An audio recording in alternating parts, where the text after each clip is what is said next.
नमस्कार, मैं हूं आशीष चित्रांशी और आप देख रहे हैं the news launcher. Nitish Kumar ने ऐलान किया मुफ्त बिजली। 125 यूनिट तक जो भी इस्तेमाल करेगा, घरेलू इस्तेमाल, उसको मुफ्त बिजली दी जाएगी। इस पर कुल मिलाकर के करीब करीब 3800 करोड़, 3800 करोड़ रुपए का बोझ बिहार पर पड़ने वाला है। लेकिन इसे चुनाव से पहले गेम चेंजर माना जा रहा है। बताया जा रहा है कि ऐन वक्त पर नीतीश कुमार ने यह ऐलान करके बीजेपी पर माइलेज लेने की कोशिश की है। फिर जेडीयू को उस नंबर तक पहुंचाने की कोशिश की है जिसके दम पर आरजेडी और बीजेपी दोनों के बीच बार्गेनिंग कर पाए और फिर मुख्यमंत्री बन जाएं।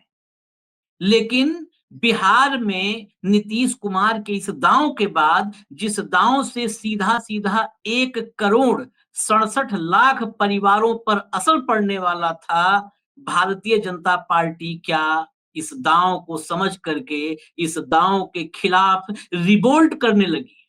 रिवोल्ट, विद्रोह, ये शब्द सोच समझ कर इस्तेमाल हम कर रहे हैं, क्योंकि पहली बार अपने ही पार्टनर के खिलाफ भाजपा की तरफ से डायरेक्ट अटैक हुआ है। इनडायरेक्ट, इशारों इशारों में ये तो भाजपा खेलती रहती है 24 घंटा, 365 दिन। लेकिन डायरेक्ट अटैक चुनाव में जाने से पहले, और जिसके साथ आप चुनाव में जा रहे हैं उसी पर अटैक। मोतिहारी में मोदी जी थे तो बिहार के तमाम सियासी पंडित और अपोजिशन की नजर थी कि क्या मंच से मोदी ये बोलते हैं कि बिहार के विकास के लिए दोबारा नीतीश की सरकार बनवाइए। नहीं बोला मोदी जी, कतई नहीं बोला मोदी जी। मुख्यमंत्री चेहरे के रूप में नीतीश कुमार का ऐलान, नीतीश कुमार के नाम का ऐलान अब तक नहीं हुआ है। लेकिन ऐसा क्या हो गया कि शाह के बहुत खास एक बड़े मंत्री ने नीतीश कुमार की बत्ती गुल कर दी। ये बत्ती गुल उसी ऐलान से जुड़ा हुआ है जो मुफ्त बिजली को लेकर के नीतीश कुमार ने किया था। उत्तर प्रदेश में बिजली के ही मंत्री हैं, ऊर्जा मंत्री एके शर्मा, अरविंद कुमार शर्मा। यहां पर सिर्फ मंत्री का ही मामला नहीं है, यहां पर चुनाव में जातीय खेल भी जुड़ेगा, क्योंकि बिहार की सबसे डोमिनेटिंग बिरादरी में से एक भूमिहार, राजपूत, ब्राह्मण, भूमिहार, ये 3 सवर्ण जातियां जो डोमिनेट करती हैं बिहार में, अरविंद कुमार शर्मा उसमें से एक भूमिहार जाति से आते हैं। और बिहार और उत्तर प्रदेश की सीमा से जुड़े गाजीपुर के रहने वाले अरविंद कुमार शर्मा, जो कि पूर्व में एक नौकरशाह रहे हैं, गुजरात में रहे हैं, मोदी और अमित शाह के बहुत ही खास हैं, बहुत विश्वास पात्र, भरोसेमंद, वफादार। उत्तर प्रदेश में जब उनकी सियासी एंट्री करवाई गई थी तो उस वक्त यही कयास लगाए गए थे कि योगी आदित्यनाथ का रिप्लेसमेंट भेजा जा रहा है। और याद होगा आपको, उस वक्त योगी आदित्यनाथ में और एके शर्मा ने में ऐसी ठनी कि एमएलसी बना दिया भाजपा ने, लेकिन योगी आदित्यनाथ ने उनको कई दिनों तक मुलाकात के लिए अपॉइंटमेंट नहीं दिया। कहा गया उनको डिप्टी सीएम बनाया जाएगा। ठनी रही, लंबे वक्त तक ठनी रही, कोई मंत्रालय नहीं मिला। 2022 के चुनाव के बाद उनको कैबिनेट में एडजस्ट किया गया। श्रीकांत शर्मा जो ऊर्जा मंत्री थे, उनकी जगह एके शर्मा ऊर्जा मंत्री बने। शर्मा की जगह एक नए शर्मा आए, हालांकि दोनों में बहुत फर्क है। वो ये पश्चिमी उत्तर प्रदेश के ब्राह्मण हैं और वो पूर्वी उत्तर प्रदेश से भूमिहार। खैर, बिहार वाले चैप्टर पर आते हैं। बिहार में बिजली, मुफ्त बिजली के ऐलान पर भाजपा का एक बड़ा चेहरा, बड़ा मंत्री, और जिस मंत्री पर यह ठप्पा लगा हो कि ये भाजपा के सबसे शक्तिशाली नेता, अमित शाह के सबसे खास लोगों में से एक हैं, अगर वो ये कहते हैं कि न बिजली आएगी और न बिल आएगा, नीतीश कुमार पर इससे सीधा अटैक और क्या हो सकता है, आप बताइए। मैं पहले अरविंद कुमार शर्मा को ही सुनवा देता हूं, उसके बाद इसके एनालिसिस के पार्ट पर चलते हैं। सीधा अरविंद कुमार शर्मा की बाइट प्ले कर दीजिए। बिहार में भी अब लाइट फ्री होने की चर्चा है, क्या यूपी में कभी नंबर आएगा? बिहार में फ्री है, लेकिन बिजली आएगी तब न फ्री होगी। बिजली आएगी आएगी नहीं तो फ्री कही जाएगी। न बिल, न बिजली आएगी न बिल आएगा, फ्री हो गई। अब देखिए, हो सकता है कुछ लोग, कुछ भक्त बचाने के लिए कहें कि अरविंद कुमार शर्मा अनजाने में बोल गए। अरविंद कुमार शर्मा एक मजे हुए नौकरशाह रहे हैं, और वो भी टॉप लेवल के, जो बिल्कुल ऊपर का लेवल है नौकरशाही में, वहां पर रहे हुए, और ब्यूरोक्रेट टर्न पॉलिटिशियन हैं, ब्यूरोक्रेट से पॉलिटिशियन बने हैं। तो समझ लीजिए ब्यूरोक्रेट का दिमाग, और फिर उसमें अगर राजनीति घुस जाए तो कितने मजे हुए। बिना सोचे समझे ऐसे बयान नहीं दिए जा सकते। मैं निजी तौर पर कतई नहीं एक्सेप्ट कर पाऊंगा कि ये अनजाने में दिया गया बयान है। क्या अरविंद कुमार शर्मा को यह भी नहीं पता है कि बिहार में साझा सरकार है, बिहार में एनडीए की सरकार है जिसके ड्राइवर नीतीश कुमार है? क्या ये नहीं पता है अरविंद शर्मा को? उन्होंने क्या कहा, मुफ्त बिजली बिहार के तर्ज पर, सवाल था बिहार की तर्ज पे क्या कभी यूपी में भी हो पाएगा? सीधा सपाट, कोई लाग लपेट नहीं, कोई ट्विस्ट नहीं, सीधा सपाट। न बिजली आएगी न बिल आएगा। जब बिजली ही नहीं आनी है तो मुफ्त करते रहो, मुफ्त ही मुफ्त है। जब बिजली नहीं आ रही तो सब मुफ्त ही मुफ्त है। और नीतीश कुमार ने इससे पहले ऐलान किया था। मैं एक टू विंडो आपको दिखाता हूं, थोड़ा और तस्वीर साफ हो जाएगी टू विंडो से। जरा टू विंडो प्ले कर दीजिए। जब उनको मुफ्त में दिया जाएगा जो भी बिजली का, उसके लिए कोई पैसा नहीं लगेगा। बिहार में फ्री है, लेकिन बिजली आएगी तब न फ्री होगी।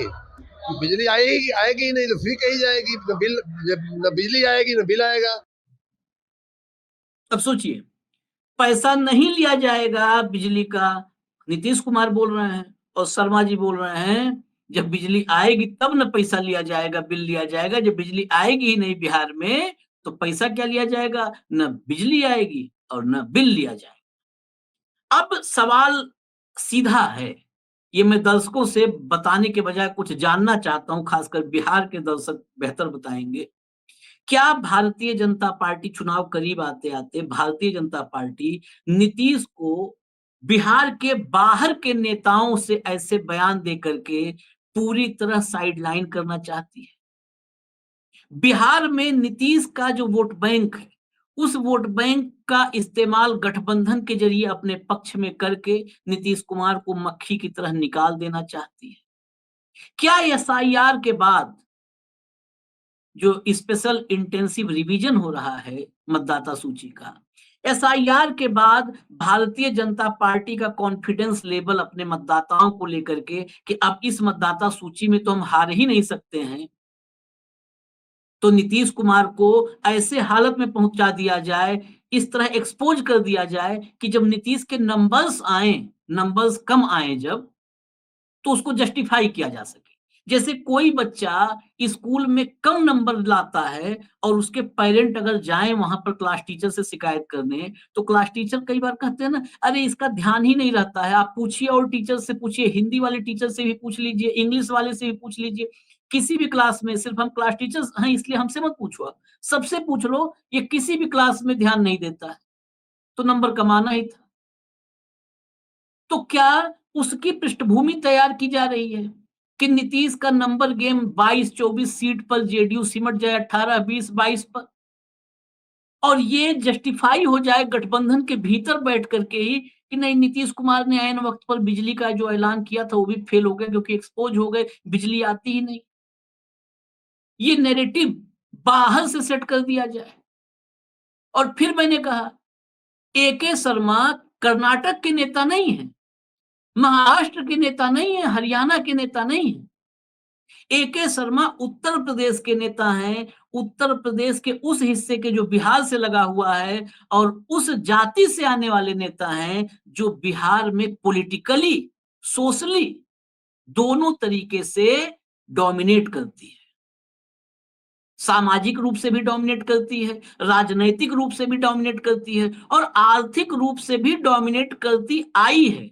हालांकि जब जातीय सर्वे हुए तो जातीय सर्वे का जो आर्थिक वाला पार्ट था उसमें ये सामने आया कि भूमिहार जाति में भी बहुत सारी संख्या ऐसी, बड़ी संख्या ऐसी है जो अब गरीब में गिने जा सकते हैं, जिनकी आर्थिक स्थिति ठीक नहीं है। तो क्या एके शर्मा का ये बोलना एक उस जाति में भी संदेश है कि नहीं, नीतीश आपका शुभचिंतक नहीं हो सकते हैं। शुभचिंतक अगर कोई है तो भाजपा हो सकती है। भाजपा अगर मुफ्त बिजली की बात करे तो भरोसा करो, नीतीश पर भरोसा नहीं करना। क्या ऐसा संदेश है? हो सकता है मैं गलत हूं, इसीलिए मैंने सवाल आज पूछे हैं। अपने कोई जजमेंटल होने के बजाय मैंने सवाल पूछा है कि आप लोग बिहार के जो लोग हैं, बिहार के दर्शक हैं, मतदाता हैं, वो बेहतर बताएंगे तो उससे हमें भी एक दिशा मिलेगी कि हाँ, क्या इसका इम्पैक्ट हो सकता है और बिहार की हालत क्या है। क्या वाकई वहां बिजली नहीं आती? और बिजली नहीं आती, उसी में मुफ्त बिजली का ऐलान करके चुनावी वाहवाही लूटने की कोशिश हो रही है। क्या ये सच है? और नीतीश कुमार को लेकर के जो बिहार में इस्टेब्लिश एक अब चर्चा है, इस्टेब्लिश चर्चा, वो ये बिल्कुल साफ है। जितने भी मेरे साथी हैं, पुराने पत्रकार हैं, 2-2 दशक से बिहार में पत्रकारिता कर रहे हैं, उन सबकी राय एक ही है। वो इस कंक्लूजन पर पहुंच चुके हैं कि सरकार बनने की स्थिति में मुख्यमंत्री तो नीतीश कुमार अब नहीं ही होंगे, क्योंकि बीजेपी उस स्ट्राइक रेट से जीत जाएगी जिस स्ट्राइक रेट को उसने महाराष्ट्र में सैंपल में दिखाया था, पहले प्रयोग के रूप में दिखाया था। 89% का स्ट्राइक रेट। अब 89% का स्ट्राइक रेट अगर 110 115 सीटों पर भी भाजपा लड़ती है तो 100 सीटें खुद ले आएगी। उसके बाद उसके साथ चिराग पासवान की पार्टी है, उसके साथ उपेंद्र कुशवाहा हैं, उसके साथ जीतन मांझी हैं, और अगर कम बेसी हुआ तो जनता दल यूनाइटेड टूटने में कितना वक्त लगेगा। जनता दल यूनाइटेड उस हालत में जब नीतीश कुमार तेजहीन हो चुके हैं, शक्तिहीन नजर आने लगे हैं, जब उद्धव ठाकरे की पार्टी मातोश्री